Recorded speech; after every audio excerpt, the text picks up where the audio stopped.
Mike, thoughts on the revelation of the college football playoff rankings version 1.0? Do you want the national perspective or the homerific Miami one? It's local hour, baby. You know what I want. So I'm actually fine with where Miami is ranked, although in the top 25 you have a handful of teams that have the same record as another team that they played head-to-head, and in every case but one, the team that won the head-to-head matchup was ranked over the team that lost. What was the one?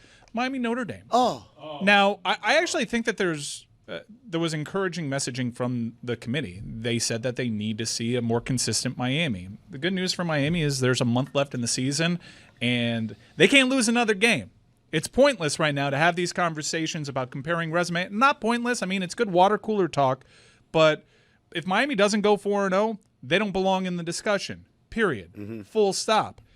That being said, it's a little confusing, but I do think that if Miami puts together clean football for a month, they'll be in that discussion. Right now, over the last month, because you got to include a bye week there, Miami has played well for 2 quarters. That's what the CFP has seen recently, and they're taking the recent stuff into account. Let me ask you something. If the Canes win their final 4 games, does that jump you 7 spots? Because that's what the Canes need. They need to jump 7 spots. College football is wacky, but I do think that – do you see Notre Dame falling in the rankings? No. I only see them climbing. Only climbing. I mean, they have a tough game against Pitt, a common opponent that Miami will close the season with. And Pitt plays Georgia Tech as well. That's Pitt, a huge 3 game. straight weeks, Yeah. Pitt is playing against teams that Georgia are trying Tech's, to... Yeah. I think Pitt's got 3 ranked opponents to close the year. Georgia Tech has a couple of big games. One So as a against Canes Pitt. fan, you're rooting for Pitt here. I actually think Notre Dame winning isn't all that bad. If Notre Dame wins out, they're going to be No, like, I mean, in like contention you're for the rooting top for 4. Pitt to get wins. You want them to knock off Georgia Tech. Yeah. You want the Canes to eventually beat Pitt in the final game where it's like, okay, this is a good win. I think the committee has told you they actually value head-to-head matchups. The one example is Miami, but if Miami puts together a month of clean football in which they have a good, solid point differential, I think they'll be in that discussion. I really do. They were in that discussion last year without the resume that they have this year, without the defense that they have this year. Yeah, but like, what were the Canes going into that last week where they lost to Syracuse? What were they ranked? I think they were certainly in CFP position. Right. So, I mean, that's a major difference. Yeah, but look, they're 18 right now. You need to get inside the top 11. I think that can happen. People, look what happened with Texas. I told you guys on the air a month and a half ago.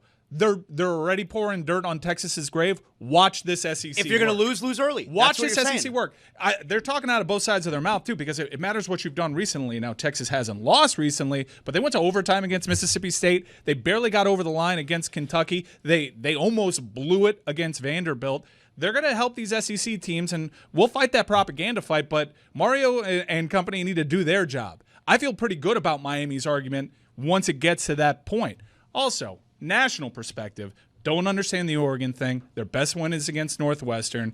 They're doing the exact same shit that they did last year with Mizzou in ranking Tennessee. Tennessee's best win is against Mississippi State. They have no business being ranked. They are only ranked number 25, so 3 teams can say they have a ranked victory, and it's Tennessee. This is how it works. But I'm encouraged because a lot of people, I love the national narrative and I love the discourse, a lot of people are seizing on, hey, this doesn't make sense. These 2 teams played. That should matter. So you got a month to play good football. I like where Miami's at. I think the tough part for Canes fans is that you don't control your own destiny, right? You're hoping that things happen ahead of you, and you're like, oh, man, hoping a Pitt, lot of hopefully things Pitt happen. can beat somebody. Hopefully the Canes can beat Pitt. Hopefully Virginia Tech can upset somebody somewhere, and it's like, I think that's it'll the all part work out. that I think it'll all work out. It's college football. What's pretty funny is, like, what happens if Pitt just wins all those games? Because then they'd be a 2-loss team with wins over Notre Dame, Georgia Tech, and Miami in their last 3 weeks. Well, what happens is If they win all those games, they play Virginia in the ACC Championship, right? well, fellas, Miami closes the season with Pitt. no, but I'm saying if they win, they beat if they had well, 3 games well, left, and well, they're Notre Dame, Georgia Tech, Miami. If they Well, then- somehow pull off an upset of all 3, like, we're rooting for Pitt right now, but they might just be the team that's sort of the sleeping giant in this entire scenario. They only have 2 losses, and one of them's in overtime. And the CFP argument would be they're a totally different team after they made the quarterback change, too. I don't know. I don't know, man. I don't know. Like, do we want Notre Dame to lose to Pitt? I think the argument to be made is you want Notre Dame to keep winning, and I know I'm in the minority. A lot of people think that you want Pitt to keep winning to set up a big important game at the end of the season. I think you call checkmate on the CFP committee, and they've kind of tipped their hand with how they value head-to-heads everywhere else. And their own words is they need to see a more consistent Miami. Thankfully, you have a month to show them. So you put yourself in that position, and you dare them to do what they did a month prior, which is rank Notre Dame ahead of Miami. So if we're talking about how much they value head-to-heads, all right, how much does head-to-head weigh up against what you look like in the beginning of the season versus what you look like now? But now is not what the end of the season looks like. Look at what a month did to Texas. They were dead in the water. A national punchline. They didn't even have to look good in these games. They beat an injured John Mateer and barely made it out against the likes of historical punchlines in the SEC, Kentucky, Mississippi State, and Vanderbilt. They almost blew that Mississippi game. State, sneaky decent. Yeah, well, Georgia's going to find out.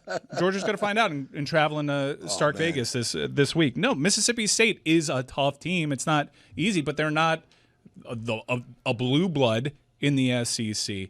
I think a lot can happen in a month. A month is a very long time. November is historically wacky in this sport. I think if Miami puts itself in position to go 4-0, look good in those games, they'll be undeniable if Notre Dame keeps winning. And I know more people think that Pitt keeping on winning and setting up a clash against Miami will matter. And then we'll do that whole thing where Miami's win against Pittsburgh isn't that impressive because they'll drag Pittsburgh down. So I don't even want to be in that scenario. I think your best path is Notre Dame looking like the best team in the country and you having that win under your cap. Yo, Chris don't look so hot right now. I'm not going to lie. I thought these Nuggets were going to be smaller. You should go 2 at a time. Yeah. I thought he was going to. Well, that was my plan. Yeah. In my mind, these Nuggets were half these size. If you weren't listening to the during the Shadow Show, He is not looking good. yeah, Chris said his wife and his mom both expressed concern about this challenge. I'm cooking right now. 14 in. That's a pretty good. Yeah, but like your eyes are watering. Oh, no. a bit. I'm already knowing that I'm going to hate all of today. Did they get you the Polynesian sauce? No, but I don't even know if I want it at this point. I think I'm about to ditch the ranch. Have you considered, doing the Nathan's hot dog eating move where you Dunk it Dunk in in the water? Yeah. Don't do that. Don't do Don't I'm that. not do there that. yet. I'm 'Cause not there yet. We're not that desperate. And also, that's more about speed more than number. That's about like I need to get all of these in now in the shortest amount of time rather than. yeah, I think you're Also, right. I see It's a the marathon. chat filling up here with Yeah. it should be a group effort with everyone in the room. What? It's his punishment. I see What? that it's I like snuck a couple- comment after comment. It's like He does not have the YouTube channel. Don't get me Sure wrong. doesn't. Liar. I would. You I have would to love- go. Come in here and get some. comment be after going. comment. I'm looking at it right here. I would love to partake, but I don't want to ruin the integrity of the challenge here. No, Chris to do that. All right, we'll keep going here. Here are all the head-to-head matchups inside the CFP where the committee got it right. Alabama is at number 4. They're ahead of number 5 Georgia. Why? Because they beat Georgia. Number 5 Georgia is ahead of number 6 Ole Miss. Why? Because they beat Ole Miss. Number 11 Texas is ahead of number 12 Oklahoma. Why? They beat Oklahoma. USC, number 19, ahead of number 21 Michigan. They have a head-to-head victory. Michigan is ahead of Washington because they beat Washington. Miami is 8 spots behind Notre Dame. They are the lone outlier. Look, I'm for Miami. Okay, like I want them in. Let's make that abundantly clear. But all of those examples you just gave, like Alabama, Georgia, Texas, Oklahoma, and the team that won is ahead of them. Those teams are all playing well right now. Notre Dame's playing well. The Canes are not. Exactly. And hence they're 8 spots apart. Zagak, which is why Miami needs to play well for a month to be in this argument, because I think Miami is properly ranked right now.